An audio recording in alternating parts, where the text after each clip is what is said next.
আসসালামু আলাইকুম ওরহমতুল্লাহি ওবরাকাতুহ। সূরা বনী ইসরাইল, ইতিহাস, সতর্কতা এবং এক অবহেলিত সত্য। ইতিহাস শুধু অতীতের গল্প নয়, ইতিহাস হল আয়না যেখানে বর্তমান নিজের ভবিষ্যৎ দেখতে পায়। আজ আমরা যে কাহিনী শুনতে যাচ্ছি তা কোনো সাধারণ জাতির গল্প নয়। এটি এমন এক জাতির ইতিহাস যাদের সঙ্গে আল্লাহ সরাসরি কথা বলেছেন, যাদের জন্য সমুদ্র ভাগ হয়ে গিয়েছিল, আকাশ থেকে মান্না ও সালোয়া নেমে এসেছিল এবং যাদের মাঝে একের পর এক নবী পাঠানো হয়েছিল। এই জাতির নাম বনী ইসরাইল। কোরআনের ১৭ নম্বর সূরা, সূরা বনী ইসরাইল, যাকে সূরা আল ইসরা নামেও ডাকা হয়, এই জাতির ইতিহাসের এমন কিছু অধ্যায় আমাদের সামনে তুলে ধরে যা শুধু তাদের জন্য নয়, বরং কিয়ামত পর্যন্ত আসা প্রতিটি উম্মার জন্য এক ভয়ঙ্কর সতর্কবার্তা। এই সূরা শুরু হয় এক অলৌকিক ঘটনার মাধ্যমে, রাতের অন্ধকারে সংঘটিত এমন এক সফর যা মানব ইতিহাসের সীমা ভেঙে দেয়। পবিত্র ও মহান তিনি, যিনি তার বান্দাকে এক রাতে মসজিদুল হারাম থেকে মসজিদুল আকসা পর্যন্ত ভ্রমণ করালেন। এই আয়াত শুধু মেয়ারাজের কথা বলে না, এটি আমাদের চোখ টেনে নিয়ে যায় এক ঐতিহাসিক কেন্দ্রবিন্দুর দিকে, মসজিদুল আকসা, যে ভূমি সাক্ষী হয়ে আছে নবীদের কান্না, দোয়া, যুদ্ধ এবং বিজয়ের। কিন্তু প্রশ্ন হল, এই পবিত্র ভূমির সঙ্গে বনী ইসরায়েলের সম্পর্ক কি? কেন আল্লাহ তাদের ইতিহাস কোরআনে বারবার তুলে ধরেছেন? এর উত্তর লুকিয়ে আছে এক দীর্ঘ, জটিল এবং শিক্ষামূলক কাহিনীর ভেতরে। বনী ইসরায়েল ছিল এমন এক জাতি যাদের আল্লাহ সম্মান দিয়েছিলেন পৃথিবীর অন্য সব জাতির ওপর, কিন্তু সেই সম্মানের সঙ্গে এসেছিল দায়িত্ব, আনুগত্য এবং শর্ত। আল্লাহ তাদেরকে বলেছিলেন, আমার আদেশ মানো, আমার নেয়ামতের কৃতজ্ঞতা আদায় করো, আর পৃথিবীতে ফাসাদ সৃষ্টি করো না। কিন্তু ইতিহাস সাক্ষ্য দেয়, নেয়ামত যত বড় ছিল, অবাধ্যতাও তত গভীর হয়েছিল। এই সূরার ভেতরে আল্লাহ সরাসরি ঘোষণা করেন, বনী ইসরায়েল দুবার পৃথিবীতে ভয়াবহ বিপর্যয় সৃষ্টি করবে, দুবার তারা সীমা লঙ্ঘন করবে, আর দুবার তাদের ওপর আসবে কঠোর শাস্তি। এটা কোনো রূপক কথা নয়, এটা ইতিহাসের পাতা রক্তে লেখা বাস্তবতা। এই সূরায় আল্লাহ ভবিষ্যৎবাণীর ভাষায় বলেন, যখন প্রথম প্রতিশ্রুত সময় আসবে, তখন আমি তোমাদের ওপর পাঠাবো আমার এমন বান্দাদের যারা হবে প্রচণ্ড শক্তিশালী, তারা তোমাদের ঘরের ভেতর পর্যন্ত ঢুকে পড়বে। এবং সত্যি, ইতিহাসে এমন সময় এসেছে যখন বাইতুল মুকাদ্দাস ধ্বংস হয়েছে, মসজিদুল আকসা অপবিত্র হয়েছে, আর বনী ইসরাইল ছত্রভঙ্গ হয়ে গেছে পৃথিবীর বিভিন্ন প্রান্তে। কিন্তু এখানেই গল্প শেষ নয়, কারণ আল্লাহ একই সঙ্গে বলেন, যদি তোমরা ফিরে আসো, আমিও ফিরে আসব। এই একটি বাক্যের ভেতর লুকিয়ে আছে আল্লাহর রহমত, ন্যায়বিচার ও কঠোরতা, সব একসঙ্গে। সূরা বনী ইসরাইল তাই শুধু ইতিহাসের বিবরণ নয়, এটা হলো এক নৈতিক মানচিত্র, যেখানে দেখানো হয়েছে কিভাবে আল্লাহর নেয়ামত অবাধ্যতায় অভিশাপে পরিণত হয়। এবং সবচেয়ে গুরুত্বপূর্ণ বিষয়, এই সূরা শুধু বনী ইসরাইলের জন্য নয়, এ সূরা আমাদের জন্য। কারণ আল্লাহ কোরআনে কোনো জাতির গল্প বলেন না শুধু কৌতূহল মেটানোর জন্য, তিনি বলেন শিক্ষা দেওয়ার জন্য। আজ মুসলিম উম্মাহ যখন ক্ষমতা, প্রযুক্তি ও সংখ্যায় এগোচ্ছে, তখন এই সূরা আমাদের জিজ্ঞেস করে, আমরা কি কৃতজ্ঞ? আমরা কি দায়িত্বশীল? নাকি আমরাও সেই একই পথে হাঁটছি, যে পথে হাঁটলে ইতিহাস আবার নিজেকে পুনরাবৃত্তি করে? এই ভিডিও সিরিজে আমরা ধাপে ধাপে জানব, বনী ইসরায়েল কারা ছিল, কেন আল্লাহ তাদের এত সম্মান দিয়েছিলেন, তারা কিভাবে সেই সম্মান হারিয়েছিল, মসজিদুল আকসার সঙ্গে তাদের ইতিহাস কি, আর সবচেয়ে গুরুত্বপূর্ণ, এই কাহিনী থেকে আমরা কি শিখব। কারণ যে জাতি ইতিহাস থেকে শিক্ষা নেয় না, ইতিহাস একদিন তাকেই শিক্ষা দেয়, নির্মমভাবে। এটা শুধু সূচনা। পরের পর্বে আমরা ফিরে যাব আরও গভীরে, নবী ইয়াকুব আলাইহিসসালাম থেকে শুরু করে নবী মূসা আলাইহিসসালামের যুগ পর্যন্ত, যেখানে বনী ইসরায়েলের জন্ম, পরিচয় ও মানসিকতা গড়ে উঠেছিল। এই গল্প শুধু শোনার জন্য নয়, এই গল্প বোঝার জন্য। চলুন ইতিহাসের সেই পাতাগুলো উল্টে দেখি, যেখানে লেখা আছে আমাদের ভবিষ্যতের ছায়া। বনী ইসরায়েল, একটি জাতির জন্ম, নবীদের উত্তরাধিকার এবং অবাধ্যতার বীজ। কোনো জাতি হঠাৎ জন্ম নেয় না, একটি জাতির চিন্তা, মানসিকতা ও আচরণ সবকিছু ধীরে ধীরে ইতিহাসের ভেতর গড়ে ওঠে। বনী ইসরায়েলের গল্পও শুরু হয় একজন নবীর পরিবার থেকে। এই গল্পের শুরু নবী ইব্রাহিম আলাইহিসসালাম দিয়ে, যাকে আল্লাহ মানবজাতির জন্য বানিয়েছিলেন ঈমান, ত্যাগ ও আনুগত্যের প্রতীক। নবী ইব্রাহিম আলাইহিসসালামের দুই পুত্র ছিলেন, একজন ইসমাইল আলাইহিসসালাম আর একজন ইসহাক আলাইহিসসালাম। ইসমাইল আলাইহিসসালামের বংশধারা থেকে এসেছে আরব জাতি এবং শেষ নবী মুহাম্মদ সাল্লাল্লাহু আলাইহি ওয়াসাল্লাম। আর ইসহাক আলাইহিসসালামের পুত্র ছিলেন ইয়াকুব আলাইহিসসালাম, যিনি ইতিহাসে পরিচিত ইসরাইল নামে। ইসরাইল শব্দের অর্থ আল্লাহর বান্দা। নবী ইয়াকুব আলাইহিসসালামের ছিল ১২ জন পুত্র। এই ১২ পুত্র থেকেই জন্ম নেয় বনি ইসরাইলের ১২টি গোত্র। এখান থেকেই শুরু হয় একটি নির্বাচিত জাতির যাত্রা। আল্লাহই বংশের ভেতর একটির পর একটি নবী পাঠাতে থাকেন। এই সম্মান পৃথিবীর খুব কম জাতিই পেয়েছে। কিন্তু সম্মানের পাশাপাশি একটি সূক্ষ্ম মানসিক পরিবর্তনও শুরু হয়। নবুয়াত তাদের কাছে হয়ে ওঠে একটি উত্তরাধিকার, একটি বংশগত অধিকার। তারা ভাবতে শুরু করে, আমরাই আল্লাহর প্রিয়, আমরাই নির্বাচিত, আমাদের ওপর শাস্তি আসবে না। এই ভাবনাই ছিল পরবর্তী সব অবাধ্যতার মূল। এরপর আসে নবী ইউসুফ আলাইহিসসালামের অধ্যায়। ভাইদের হিংসা, ষড়যন্ত্র ও বিশ্বাসঘাতকতার মাধ্যমে ইউসুফ আলাইহিসসালাম পৌঁছে যান মিশরে। কিন্তু আল্লাহর পরিকল্পনা ছিল অন্য। একসময় সেই ইউসুফ আলাইহিসসালামই মিশরের অর্থমন্ত্রী হন। তার মাধ্যমে দুর্ভিক্ষ থেকে রক্ষা পায় পুরো অঞ্চল। ইউসুফ আলাইহিসসালাম তার পরিবারকে মিশরে নিয়ে আসেন। বনি ইসরাইল তখন ছিল সম্মানিত, নিরাপদ ও সুরক্ষিত। কিন্তু ইতিহাস এখানে থেমে থাকেনি। ইউসুফ আলাইহিসসালামের ইন্তেকালের পর ক্ষমতার পালাবদল ঘটে। নতুন ফেরাউনরা আর ইউসুফকে চিনত না তার কৃতিত্ব। ধীরে ধীরে সম্মান রূপ নেয় সন্দেহে, সন্দেহ রূপ নেয় ভয়েতে, আর ভয় রূপ নেয় নির্যাতনে। বনি ইসরাইলকে বানানো হয় দাস, তাদের ওপর চাপানো হয় অসহনীয় শ্রম, নির্যাতন ও অপমান। এমনকি ফেরাউন ঘোষণা করে বনি ইসরাইলের প্রতিটি পুত্র সন্তানকে হত্যা করতে হবে। এই ভয়াবহ সময়ে জন্ম নেন নবী মুসা আলাইহিসসালাম। একটি শিশুকে ভাসিয়ে দেওয়া হয় নীল নদে। মায়ের চোখের জল, বুকের আর্তনাদ আর আল্লাহর প্রতিশ্রুতি একসাথে ভাসতে থাকে স্রোতে। আল্লাহ সেই শিশুকেই পৌঁছে দেন ফেরাউনের প্রাসাদে। যার ঘরে মুসা আলাইহিসসালাম বড় হন, সেই ঘরই একদিন ধ্বংস হয় তার হাতে। এটাই আল্লাহর পরিকল্পনা। নবী মুসা আলাইহিসসালাম বড় হয়ে ওঠেন দুই পরিচয়ের টানাপোড়নে। একদিকে রাজপ্রাসাদ, অন্যদিকে দাসত্বে থাকা নিজের জাতি। এক সময় আল্লাহ তাকে ডাক দেন তুর পাহাড়ে, হে মুসা, আমি তোমাকে নির্বাচিত করেছি। মুসা আলাইহিসসালামকে দেওয়া হয় মুজিজা, বার্তা ও দায়িত্ব। তিনি ফিরে আসেন ফেরাউনের কাছে, দাওয়াত দেন তাওহিদের, দাবি করেন বনি ইসরাইলের মুক্তি। কিন্তু ফেরাউন ছিল অহংকারের প্রতীক। সে নিজেকে বলত, আমি তোমাদের সর্বোচ্চ রব। পরপর আসে মুজিজা, লাঠি সাফ হয়ে যায়, হাত উজ্জ্বল হয়ে ওঠে, নানা আজাব নেমে আসে মিশরের ওপর। অবশেষে আসে সেই রাত, যে রাতে ইতিহাস বদলে যায়। সমুদ্র ভাগ হয়ে যায়, মুসা আলাইহিসসালাম ও বনি ইসরাইল পার হয়ে যায়, আর ফেরাউন তার বাহিনী সহ ডুবে যায়। এই ছিল বনি ইসরাইলের মুক্তির মুহূর্ত। কিন্তু এখানেই সবচেয়ে বিস্ময়কর বিষয় ঘটে। এত বড় মুজিজা দেখার পরও, মুক্তি পাওয়ার পরও, সমুদ্র পার হওয়ার কিছুদিনের মধ্যেই বনি ইসরাইল বলে বসে, হে মুসা, আমাদের জন্যেও এমন এক ইলাহ বানিয়ে দাও যেমন এদের আছে। এই একটি বাক্য তাদের মানসিকতার গভীরতা প্রকাশ করে। দাসত্ব শুধু শরীর ভাঙে না, দাসত্ব মনও ভেঙে দেয়। তারা স্বাধীন হয়েছিল, কিন্তু মানসিকভাবে তখনও দাস ছিল। এরপর আসে তুর পাহাড়, তাওরাত, সোনার বাছুরের ফেতনা। নবী মুসা আলাইহিসসালাম যখন আল্লাহর সাথে কথা বলছেন, তখন তার জাতি পূজায় মেতে ওঠে এক ধাতব মূর্তির।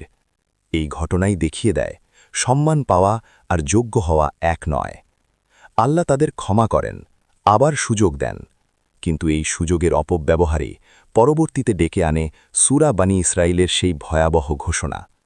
একটি জাতি যারা নবীদের সন্তান, যাদের ইতিহাস অলৌকিকতায় ভরা, কিন্তু যাদের অন্তরে বারবার জন্ম নেয় অবাধ্যতা ও কৃতজ্ঞতার অভাব।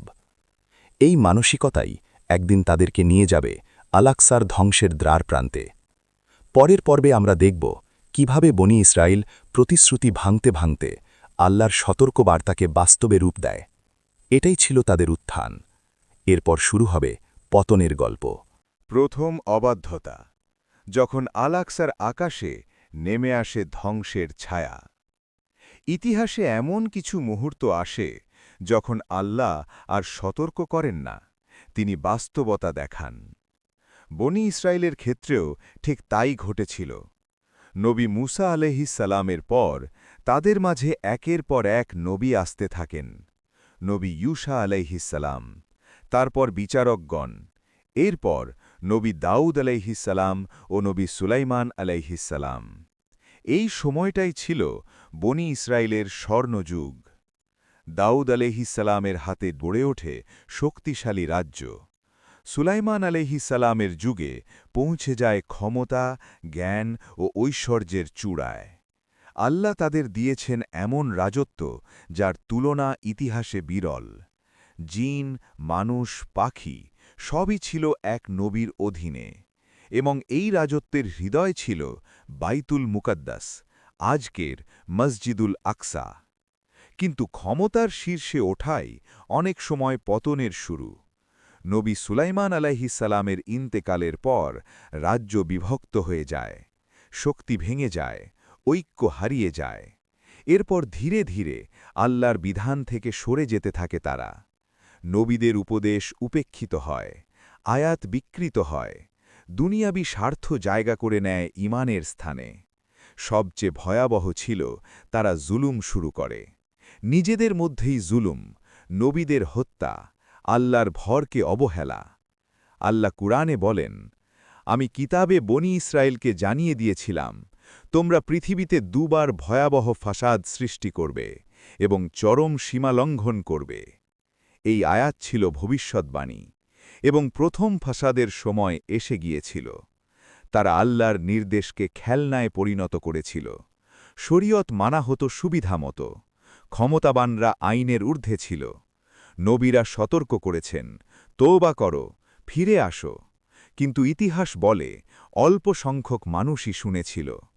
অবশেষে আল্লাহ সিদ্ধান্ত নেন, এই জাতিকে শিক্ষা দিতে হবে। তিনি পাঠান নিজেরই বান্দাদের, যারা ছিল ভয়ঙ্কর শক্তিশালী।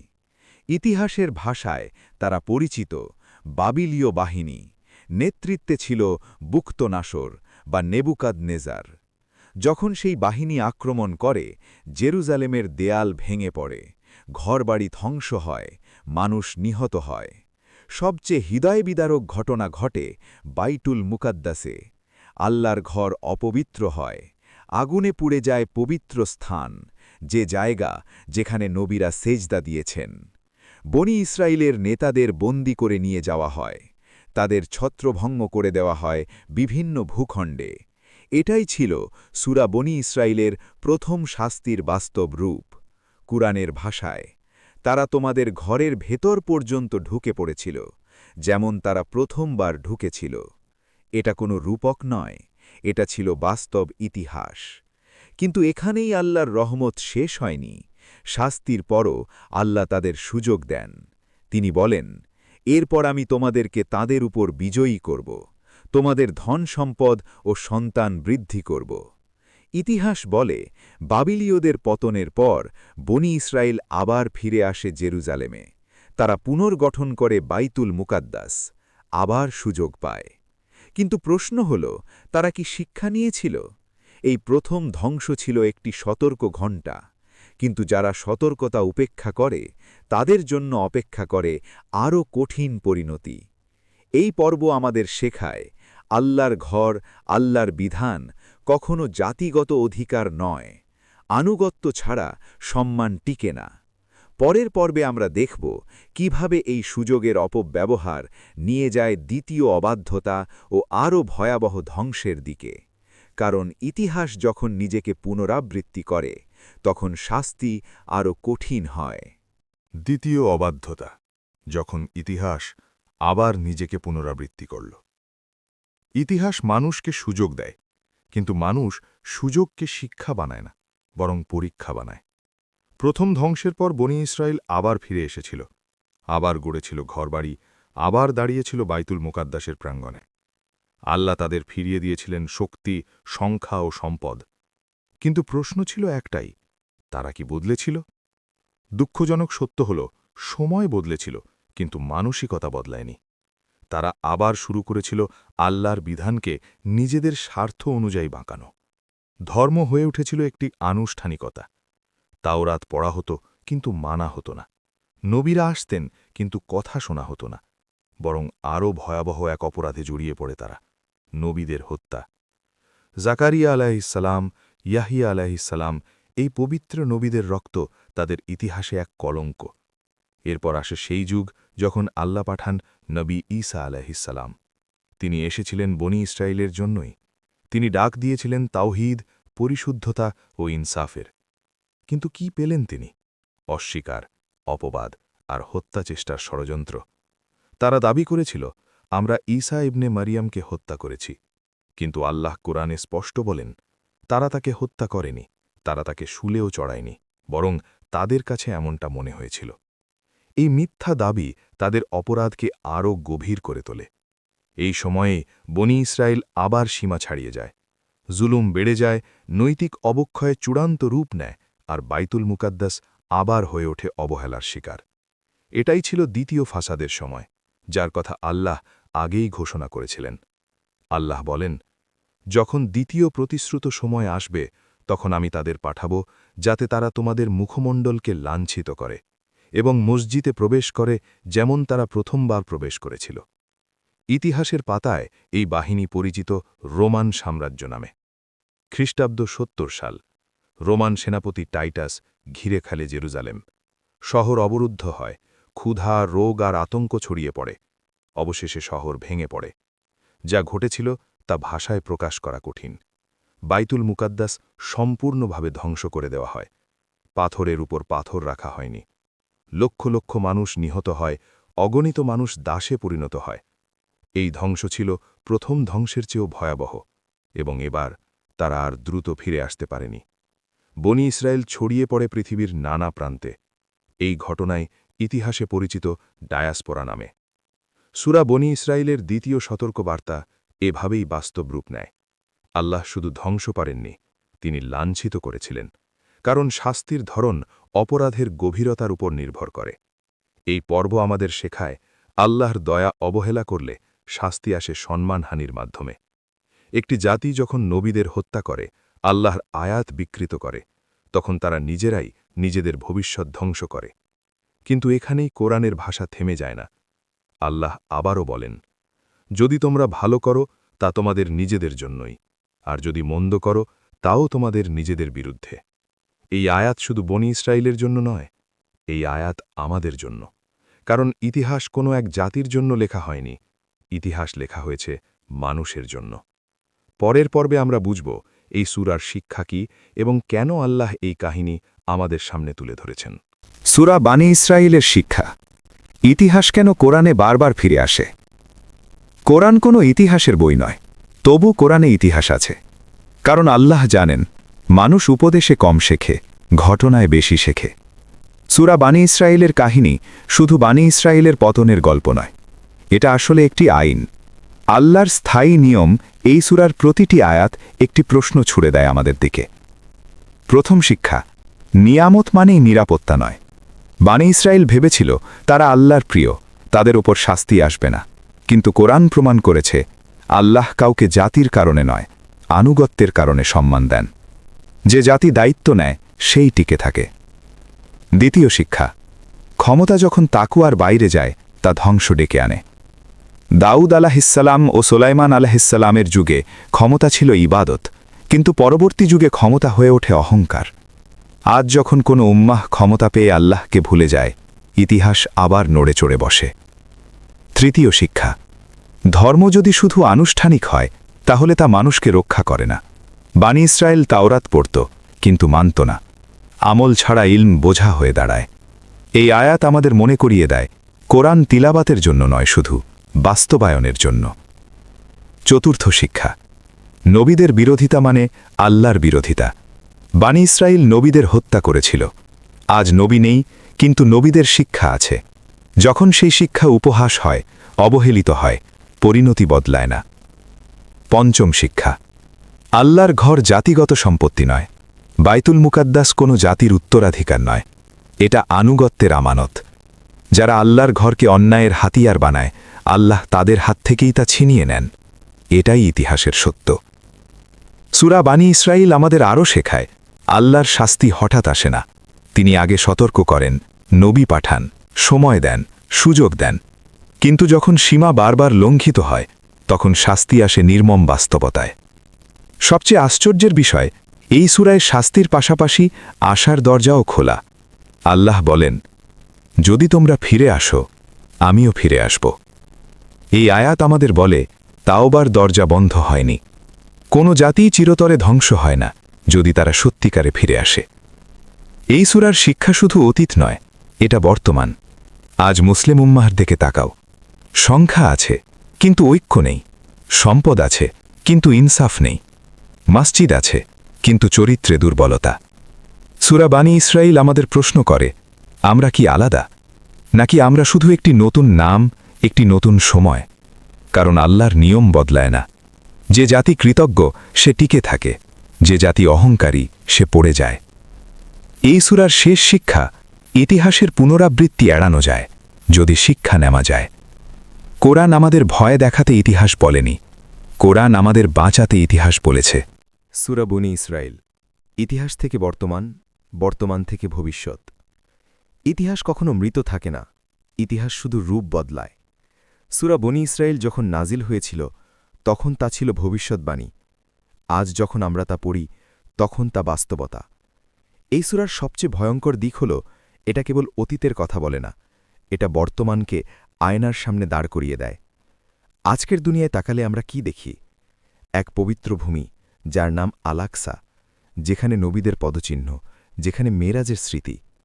কিন্তু সেই ভূমি আজ আবার অবমাননা, দখল ও রক্তপাতের সাক্ষী। ইতিহাস যেন আবার প্রশ্ন করে, আল্লাহ কি আগেই সতর্ক করেননি? সূরা বনী ইসরায়েল আমাদের শেখায়, কোনো জাতির উত্থান বা পতন আকস্মিক নয়, এটা হয় ধাপে ধাপে।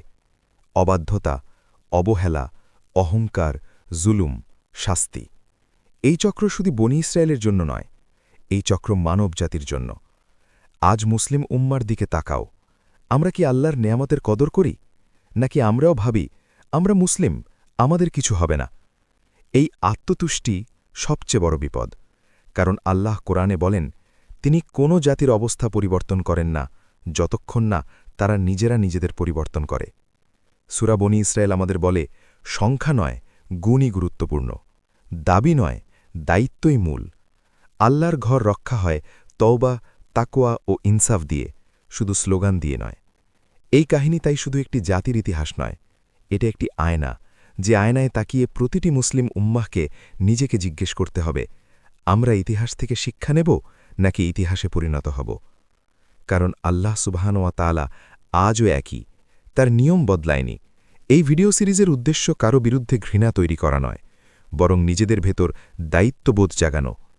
আল্লাহ আমাদের ইতিহাস থেকে শিক্ষা নেওয়ার তৌফিক দিন। আমিন।